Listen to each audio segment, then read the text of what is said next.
سبحانك لا علم لنا إلا ما علمتنا إنك أنت العليم الحكيم رب زدني علما رب اشرح لي صدري ويسر لي أمري واحلل عقدة من لساني يفقه قولي সকলে মুহাব্বতের সাথে দুরূদ ইব্রাহিম পড়ি আল্লাহুম্মা বারিক আলা মুহাম্মাদ ওয়া আলা আলি মুহাম্মাদ কামা বারাকতা আলা ইব্রাহিম ওয়া আলা আলি ইব্রাহিম ইন্নাকা হামিদুম মাজিদ। মুআজ্জাজ মুহতারাম মুকাররম সম্মানিত মুসল্লিয়ান ইকরাম মুরব্বিয়ান ইযম ও আমার প্রাণপ্রিয় তালিবুল ইলম ছাত্র ভাইরা, মহান আল্লাহ সুবহানাহু ওয়া তাআলার দরবারে লাখো কোটি শুকর ও সুজুদ পেশ করছি এজন্য যিনি আমাকে আপনাকে দুনিয়ার শত ব্যস্ততাকে পেছনে ফেলে তার হুকুমকে অগ্রগণ্য মনে করে আগে আগে তার হুকুম পালন করার জন্য আমাকে আপনাকে মসজিদে এসে আমলের নিয়তে কিছু আলোচনা পেশ করার এবং আমলের নিয়তে কিছু আলোচনা মনোযোগ দিয়ে শোনার জন্য আল্লাহ তাআলা মনোনীত করেছেন। এজন্য আমরা সকলেই রব্বুল আলামিনের দরবারে কালিমাতুশ শুকর আদায় করছি, আলহামদুলিল্লাহ। প্রিয় উপস্থিতি, একবার আলহামদুলিল্লাহ বলা, আমরা আলহামদুলিল্লাহ বলতে চাই না। একবার আলহামদুলিল্লাহ সুবহানাল্লাহ বলা মুমিনের জন্য কত লাভ। একবার আলহামদুলিল্লাহ বললে জান্নাতের ভিতরে এমন এক সুবিশাল সুবিস্তীর্ণ ছায়া বিশিষ্ট গাছ সৃষ্টি হয়, বৃক্ষ সৃষ্টি হয়, যেই বৃক্ষের ছায়া দ্রুতগামী ঘোড়া 500 বছর অতিক্রম করেও শেষ করতে পারে না। এমন একটা গাছ তৈরি হয় একবার আলহামদুলিল্লাহ বললে, একবার সুবহানাল্লাহ বললে। এজন্য প্রিয় ভাইরা, আল্লাহ তাআলার এই জিকিরগুলো করতে আমরা কখনোই কার্পণ্য করব না, আমরা কখনোই এক্ষেত্রে পিছিয়ে থাকবো না। আমরা এক্ষেত্রে মন খুলে আল্লাহ তাআলার শুকরিয়া আদায় করব। আমরা আবারও আল্লাহ তাআলার শুকরিয়া আদায় করছি, সকলেই বলুন আলহামদুলিল্লাহ। প্রিয় উপস্থিতি, আজকে আমরা আলোচনা করব আহলুল বাইত। আহলে বাইত কাকে বলে, কি তাদের পরিচয় এবং তাদের মর্যাদা কি? আহলে বাইত কারা কারা? আহলে বাইত শব্দের অর্থ হলো নবী পরিবার। প্রত্যেকেরই যেমন পরিবার থাকে, নবীজি সাল্লাল্লাহু আলাইহি ওয়াসাল্লামের পরিবার ছিল, তার পরিবারকে বলা হয় আহলে বাইত। এই আহলে বাইত কারা কারা এবং তাদের মর্যাদা কি, এ সম্পর্কে ইনশাআল্লাহ আমরা আলোকপাত করব এবং তাদের সম্পর্কে জেনে সেই অনুপাতে তাদেরকে মূল্যায়ন করার চেষ্টা করব। আল্লাহ আমাদেরকে তৌফিক দান করেন, বলুন আমিন। আহলে বাইত কোরআন সুন্নাহের আলোকে 3 ক্যাটাগরির মানুষকে, 3 শ্রেণীর মানুষকে বলা হয়। 1 নম্বর হলো হযরত আলী রাদিয়াল্লাহু আনহু, ফাতেমা রাদিয়াল্লাহু আনহা এবং হাসান হুসাইন রাদিয়াল্লাহু আনহুমা। এই 4 জনকে 1 ক্যাটাগরির আহলে বাইত বলা হয়। এই মহান ব্যক্তিদের নাম দেওয়া হয়েছে আহলুল কিসা। এরা আছে 1 নম্বরে। এই মর্মে হাদিস শরীফের মধ্যে বেশ কিছু হাদিস এসেছে। হযরত আয়েশা রাদিয়াল্লাহু আনহা থেকে বর্ণিত হয়েছে, নবীজি সাল্লাল্লাহু আলাইহি ওয়াসাল্লাম একদিন সকালে কালো পশম দ্বারা তৈরিকৃত কারুকার্য খচিত একটি চাদর গায়ে দিয়ে বের হলেন। কিছুক্ষণ পরে হাসান রাদিয়াল্লাহু আনহু আসলেন নবীজি সাল্লাল্লাহু আলাইহি ওয়াসাল্লাম তাকে তার ওই চাদরের ভেতরে নিয়ে নিলেন। একটু পরে হুসাইন রাদিয়াল্লাহু আনহু আসলেন, তাকেও নবীজি ওই চাদরের ভেতরে নিয়ে নিলেন। একটু পরে ফাতেমা রাদিয়াল্লাহু আনহা আসলেন, তাকেও তিনি এই চাদরের ভেতরে নিয়ে নিলেন। চতুর্থ নম্বরে হযরত আলী রাদিয়াল্লাহু আনহু আসলেন, তাকেও নবীজি এই চাদরের ভেতরে নিয়ে নিলেন। এই হাদিসটি কিছু শব্দ পার্থক্য সহ বেশ কয়েকজন রাবী থেকে বর্ণিত হয়েছে। নবীজি আলাইহিস সালাম তখন তিনি তার স্ত্রী উম্মে সালামা রাদিয়াল্লাহু আনহার ঘরে ছিলেন। ওই দিন তার ঘরে থাকার পালা ছিল। এমনি ভাবে নবীজি আলাইহিস সালামের আরেকজন সৎ পুত্র, তার নাম ওমর ইবনে আবি সালামা, তিনিও এই হাদিসটি বর্ণনা করেছেন। তো এই হাদিসের মধ্যে নবীজি সাল্লাল্লাহু আলাইহি ওয়াসাল্লাম এই চারজনকে চাদরের ভেতরে নেওয়ার পর আল্লাহর কাছে দোয়া করলেন, আল্লাহুম্মা আহলা বাইতি, হে আল্লাহ এরাই আমার আহলে বাইত, ইযহাবির রিজসা আনহুম, আপনি তাদের থেকে অপবিত্রতা মলিনতা দূর করে দিন, ওয়া তাহহিরহুম তাতহীরা। নবীজি বললেন এরাই হলো আমার আহলে বাইত এবং এদেরকে আপনি উত্তম রূপে পবিত্র করে নিন। তো এই হাদিস থেকে নবীজি সাল্লাল্লাহু আলাইহি ওয়াসাল্লামের জামাতা আলী রাদিয়াল্লাহু আনহু, তার কন্যা ফাতেমা রাদিয়াল্লাহু আনহা এবং দুজন নাতি, তাদেরকে তিনি এই চাদরের ভিতরে নেওয়ার পর এই কথা বললেন, এই দোয়া করলেন।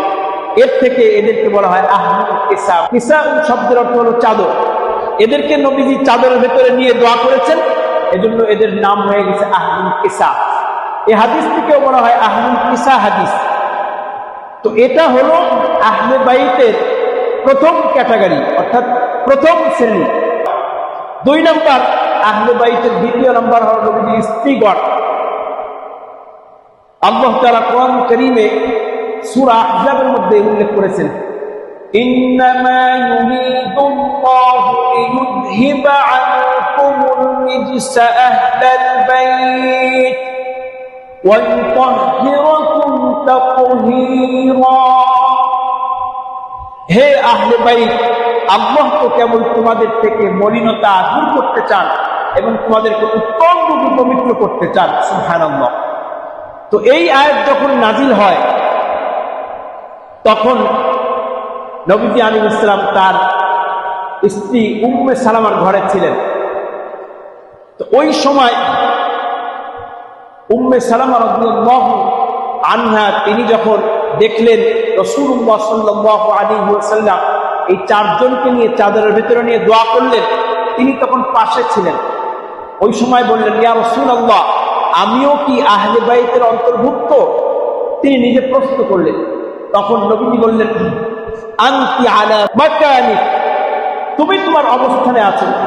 তো এর থেকে এবং এই যে আয়াত সূরা আহজাবের 33 নম্বর আয়াত, এই আয়াতের আগে এবং পরে পূর্বাপর যে আলোচনা আল্লাহ তাআলা করেছেন সেখানে নবীর স্ত্রীদের সম্পর্কে আলোচনা করেছেন।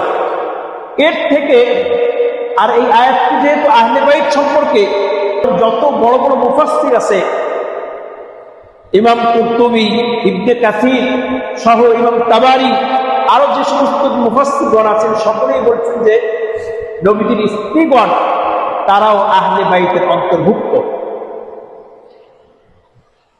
তো সমস্ত মুফাসসির ইকরাম এই আয়াতের আলোকে বলেছেন যে নবীদের স্ত্রীগণ, যদিও নবীজি তাদেরকে চাদরের ভিতরে নিয়ে দোয়া করেননি বা সরাসরি তাদেরকে আহলে বাইত বলে ঘোষণা করেননি, কিন্তু এই আয়াত এবং তার পূর্বের পরের আলোচনা দ্বারা এটাই পরিষ্কারভাবে বোঝা যায় যে নবীজির স্ত্রীগণও আহলে বাইতের অন্তর্ভুক্ত। তাছাড়া মুসলিম শরীফের এক হাদিসের মধ্যে নবীজিকে জিজ্ঞাসা করা হয়েছে, নবীজির স্ত্রীগণ কি আহলে বাইতের অন্তর্ভুক্ত? না। এই প্রশ্ন যখন নবীজিকে করা হয় তখন নবীজি বললেন, নিসাউহু আহলা বাইতিহি, অবশ্যই নবীজির স্ত্রীগণ আহলে বাইতের অন্তর্ভুক্ত। এবং ওয়ালাকিন্না আহলা বাইতিহি, আহলে বাইতের অন্তর্ভুক্ত আরো কিছু মানুষ আছে আল্লাহ তাআলা যাদের উপর যাকাত গ্রহণ করাকে নবীজির পরে হারাম করেছেন, তারাও আহলে বাইতের অন্তর্ভুক্ত। আবার নবীজিকে জিজ্ঞাসা করা হলো তারা কারা? তখন নবীজি বললেন বনু হাশিম, অর্থাৎ নবীজির যে পূর্বপুরুষ তাদের থেকে যারা আছে। আরো ব্যাখ্যা করে নবীজি বললেন আলু আব্বাস, আব্বাস ইবনে আব্দুল মুত্তালিব রাদিয়াল্লাহু আনহুর যে বংশধর তারাও আহলে বাইতের অন্তর্ভুক্ত, এবং আলী রাদিয়াল্লাহু আনহু আরো অন্যান্য যে সন্তান আছে তারাও আহলে বাইতের অন্তর্ভুক্ত। এরপরে নবীজি আরো বললেন যে জাফর ইবনে আবু তালিব তার বংশধরও আহলে বাইতের অন্তর্ভুক্ত, আকিল ইবনে আবু তালিব তার বংশধরও আহলে বাইতের অন্তর্ভুক্ত। এর থেকে এই আলোচনা থেকে আমরা বুঝতে পারি যে আহলে বাইতের তিনটি ক্যাটাগরি। এক হলো আলী রাদিয়াল্লাহু আনহুর পরিবার, দুই নবীজির সকল স্ত্রীগণ, তিন নাম্বার বনু হাশেমের যারা আছে যাদের উপর নবীজির মৃত্যুর পরে যাকাত সদকা গ্রহণ করা হারাম ছিল, তারাও আহলে বাইতের অন্তর্ভুক্ত। এই তিন ক্যাটাগরির মানুষ আহলে বাইতের অন্তর্ভুক্ত, যাদের বিশেষ মর্যাদা, বিশেষ সম্মান কোরআন সুন্নাহে বর্ণিত হয়েছে। এই তিন শ্রেণীর মধ্যে আলী রাদিয়াল্লাহু আনহুর পরিবার, যেহেতু তাদেরকে নিয়ে আল্লাহ রাসূল আলাদা দোয়া করেছেন, হে আল্লাহ এরাই হলো আমার আহলে বাইত, আপনি এদের থেকে মলিনতা দূর করুন, এদেরকে উত্তম রূপে পবিত্র করুন। এর থেকে এই তিন শ্রেণীর মধ্যে আবার আলী রাদিয়াল্লাহু আনহুর পরিবারের মর্যাদা আরেকটু বেশি। এই হলো আহলে বাইতের পরিচয়। আহলুস সুন্নাহ ওয়াল জামাত, অর্থাৎ পৃথিবীর সংখ্যাগরিষ্ঠ সঠিক পথের অনুসারী, কোরআন ও সুন্নাহের অনুসারী যারা আছে, যারা কোরআনকেও অনুসরণ করে সুন্নাহকেও অনুসরণ করে, এদেরকে বলা হয় আহলুস সুন্নাহ ওয়াল জামাত। এদের মতে আহলে বাইত এই তিন ক্যাটাগরির মানুষ। আর যারা শিয়া, তারা শুধুমাত্র আলী রাদিয়াল্লাহু আনহুর পরিবারকেই আহলে বাইত মনে করে। নবীজির স্ত্রীগণ এবং বনু হাশিম যারা আছে তাদের কাউকে আহলে বাইতের অন্তর্ভুক্ত মনে করে না, বরং তাদের উপর তারা লানত দেয়, অভিশাপ দেয়, তাদেরকে গালমন্দ করে। এই হলো শিয়া। তো যারা খাঁটি মুসলিম হবে তারা আহলে বাইতের এই তিন শ্রেণীর মানুষকেই সম্মান করবে, তাদেরকে সম্মানের সাথে স্মরণ করবে, তাদের জন্য দোয়া করবে। এটাই হলো কোরআন সুন্নাহের দাবি। তো আহলে বাইতের পরিচয় সম্পর্কে আমরা সংক্ষিপ্তভাবে আলোচনা করলাম।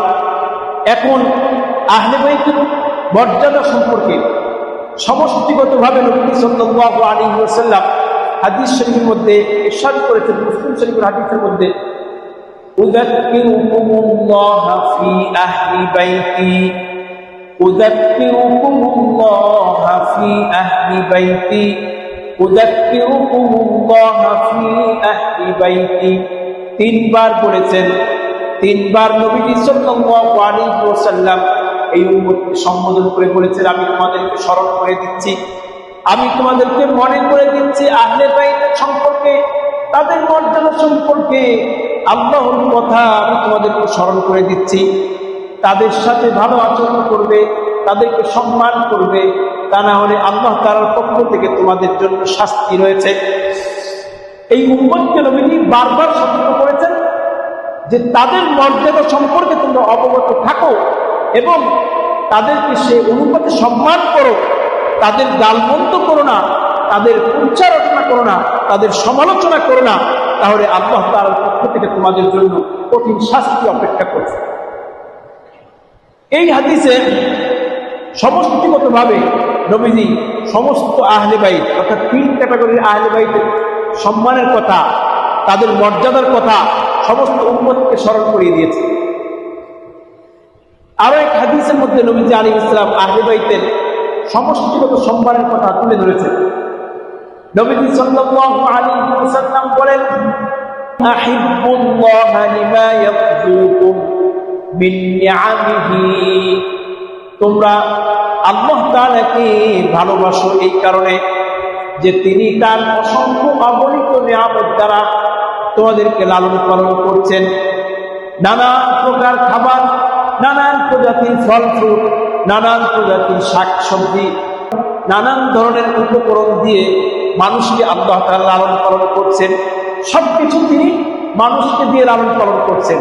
অতএব আল্লাহর যে সীমাহীন অনুগ্রহ মানুষের উপর। এই অনুগ্রহের কথা স্মরণ করে তোমরা আল্লাহকে ভালোবাসো। নবীজি সাল্লাল্লাহু আলাইহি ওয়াসাল্লাম বলছেন যে তোমাদের কর্তব্য আল্লাহকে ভালোবাসা, কারণ তিনি তোমাদের সবকিছু দিয়ে পালেন, লালন পালন করেন, সবকিছুর ব্যবস্থা করে দেন। এই কারণে তোমরা আল্লাহকে ভালোবাসো, আর আল্লাহর ভালোবাসার কারণে তোমরা আমাকে ভালোবাসো।